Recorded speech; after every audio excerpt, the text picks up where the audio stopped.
This is a story about an assassin and the man who supplied him the ultimate weapon. And like any ultimate weapon for a deadly assassin, it's the kind of thing that you'll never see coming until it's too late.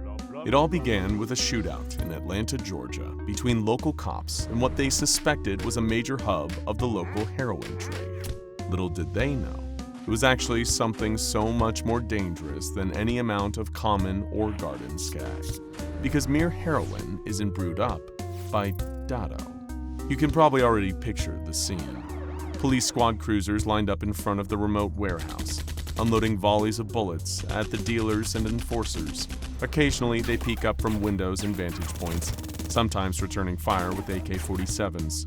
Clearly, something big was being kept inside this building, or they wouldn't bother deploying this kind of firepower to defend it. Few people, even in the drug trade, were brazen enough to enter open gunfights with the police. They'd heard tips that some kind of chemical manufacturing was going on in there, due to unusual runoff in the water supply.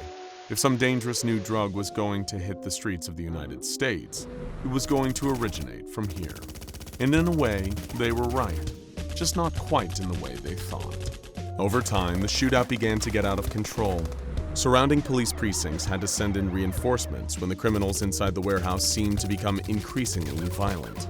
They were no longer engaging in suppressing fire, but instead firing directly at the cops sieging them outside. This was an exceptionally intense shootout, but there was still nothing directly anomalous about it. Well, until drug dealers started shooting fireballs. And no, we don't mean with a flamethrower or some kind of advanced weapon. One of the dealers exited the building, and his arms appeared to set on fire, conjuring up the flame into a glowing, floating orb in his palm. He then tossed it at the nearest police cruiser, causing it to explode instantly and catching several cops on fire in the process. Soon after the flame drug dealer, another drug dealer who seemed to have conjured the power of ice through some anomalous means, stepped out of the compound. He began firing out huge and dangerous shards of ice. Every time one of them struck a target, it enveloped the surrounding area in deadly frost, the kind that could kill you from the sheer low temperatures, or at least cause you to slip and get a nasty graze on your knee. All things considered, the cops really should have seen the lightning manipulator coming next. He stepped out of the warehouse, his body cracking with blue tongues of electricity. He launched chain lightning that fired from cop to cop, zapping them so hard you could see their skeletons flash through their flesh and bones. That was when all of this became a job for the SCP Foundation. They immediately dispatched a few heavily armed mobile task forces, whose superior training and weaponry allowed them to rout the anomalous drug dealers and kill them without any further collateral damage. The remaining cops at the scene were given amnestic treatment and sent home with a cover story. This allowed the Foundation to fully take over the investigation and explore the inside of the warehouse at their leisure. As it turned out, it was actually a goldmine of anomalous materials, some kind of smuggling hub owned and operated by unknown individuals in the anomaly industry. And in the middle of all of this, they found SCP-3521, next to what appeared to be a burner phone. Both were left when the owner clearly needed to escape in a hurry, slipping out of the grasp of the police. The object that would come to be known as SCP-3521 wouldn't look out of place next to an obscene price tag at the supplement aisle of your local grocery store. A bag containing a small handful of golden gel pills, smelling faintly of banana. These were intended to be a deadly weapon of assassination against an unknown target, and it probably would have been successful were it not for joint police and Foundation intervention. We know from a series of intercepted text exchanges that the creator of the pills is known as Dado, a mysterious para-pharmacologist who's actually associated with a number of other anomalies on the Foundation's roster. And before we get into the insane twist of what this anomaly actually does, we're going to tell you about a few of the others. SCP-3929, also known as Boner Pill by Dado. Yes, you heard that right. No, I'm not going to repeat it for clarity, because everything that Dado creates has a bizarre and unpredictable outcome. This isn't any simple little blue pill. For starters, the pill is brown. And not only does it cause a marked increase in libido, it also massively ages the subject, like a certain beach that makes you old. But don't worry, the aging will wear off as the increase in sexual stamina does. We suppose this could be a good product if you have some very specific fetishes. Then there's SCP-3494, also known as Superlax by Dado. And much like a Supermax, this anomaly will put you in a hellish prison forever. Specifically, if you take one of these proprietary Dado pills while constipated, you will just keep on pooping forever. It's genuinely pretty horrifying to witness, though again, maybe a perfect product for someone with very specific fetishes.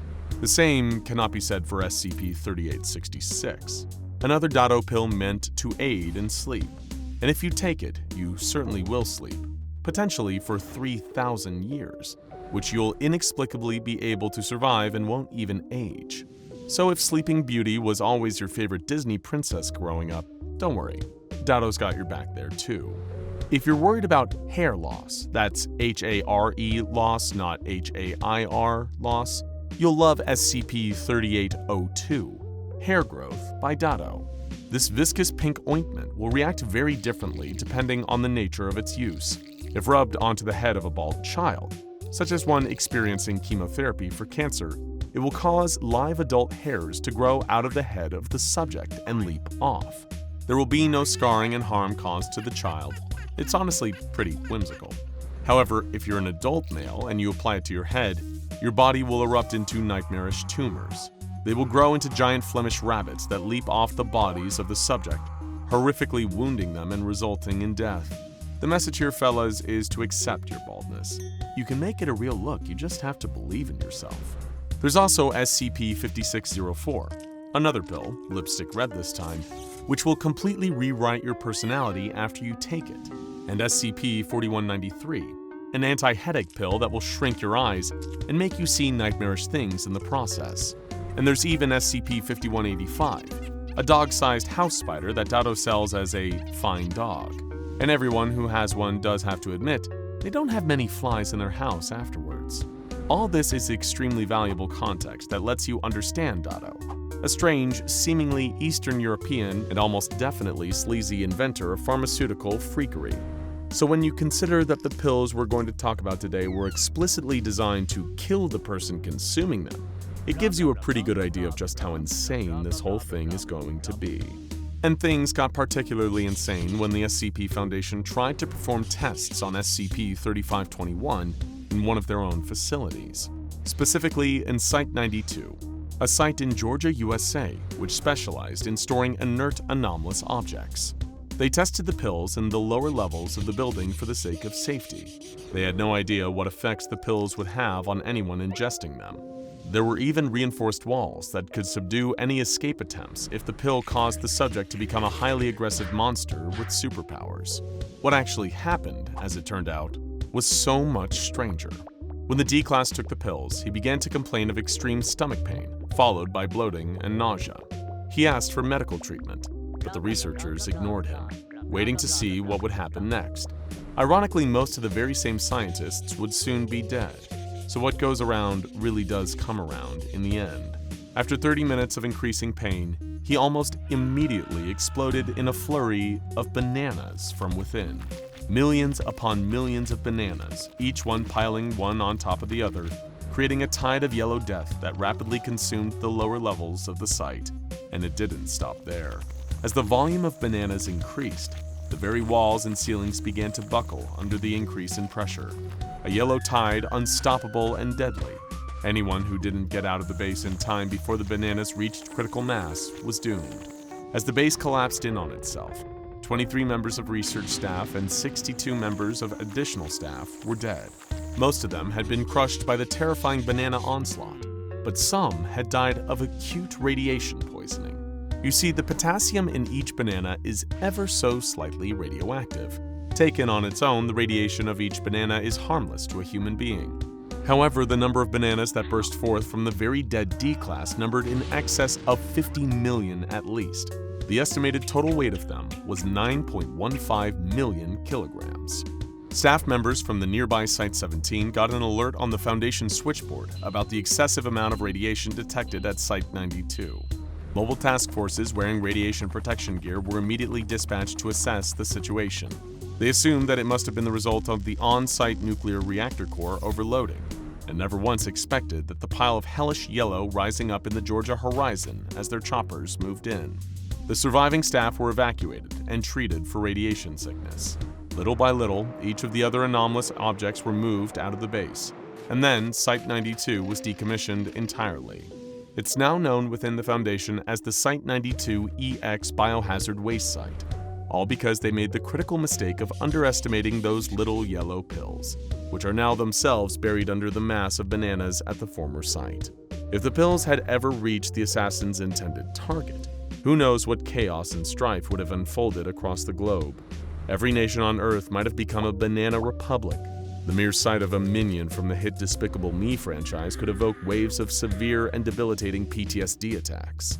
The following is the intercepted conversation between the mysterious assassin and the even more mysterious Dado. It is taken directly from the text logs of the burner phone that the Foundation took from the site of the shootout. The conversation begins with the assassin saying, "New job is in. I need something from you." Dado replied, "What you looking for?" The assassin said, "When I worked with Lil B, he usually got me plutonium." Dado immediately cut him off with, "No plutonium." When the assassin asked, "What?" Dado justified his position with, "Plutonium too easy to trace. Need to be discreet. No plutonium." The assassin, a seemingly open-minded chap despite the whole murder-for-hire thing, asked, "What do you have in mind?" Dado provided the answer, "Potassium." This won him the baffled reply, "How is potassium any more discreet than plutonium?" Dado was prepared for such a question. He replied, "Easy to hide, we'll use banana." This was where the assassin revealed his lack of botanical knowledge, asking, "Bananas are radioactive?" To which Dado replied in the affirmative with a simple, "Yes." The assassin, still proving himself to be open-minded, asked, "How many bananas will you need?" Dado assuaged any concerns he might have at this point, saying, "You let me worry about that. When you need." The assassin opened up here, saying, 415. "I know you're supposed to be some kind of savant, but I don't know about this. Are you sure that radioactive bananas are more discreet than plutonium? Because I feel like they aren't." These issues raised did nothing to shake Dado's rock-steady faith in his bananarific assassination plot. Ever the master debater, he said, "You tell me. You see plutonium on ground and you see banana. Which you more worried about?" The assassin saw his point, but still had reservations, saying, "I get that, but again, it's going to be a lot of bananas, right? Or just one really radioactive one?" It was clear at this point Dado was beginning to find the assassin's lack of faith concerning. He said, "You need to learn to trust Dado. Banana just as effective as plutonium. Plus, you can't trace banana. Who does finger get pointed at? Grocery store?" Clearly, the rhetorical skills of the mighty Dado had subdued the worst of the assassin's fears. He came back with a much more meek, okay, just wasn't sure. Can't afford to mess up again. And I don't normally work with new guys." And Dado, illustrating that his mastery of the art of conversation is on par with his mastery of the art of anomalous pharmacology, sealed the deal with, "Good. You trust Dado and everything be okay. No worry. Banana even better than plutonium." Now, the big question. Was Dado right on this? We'd like to argue that he was. Plutonium is a deadly weapon of assassination, yes. And like all radioactive weapons, it has a half-life that can make the area dangerous for a period of time after. However, if you want to be sure, and we mean truly sure, that your target is going to die, then forced banana equivalent dose by Dado is clearly the superior choice. If the victim somehow survives in excess of 50 million bananas appearing in their stomach, say the victim was a professional eater such as Kobayashi, they're likely to be crushed under the 9.15 million kilograms of weight. And if, by a major miracle, the assassination target survived that, there is simply no way that they would be able to survive the resulting insane influx of ionizing radiation inherent in this much raw potassium. In the words of a great man, you need to learn to trust Dado. Now go check out SCP-348, A Gift from Dad, or SCP-5962, One Night at McDonald's, for more.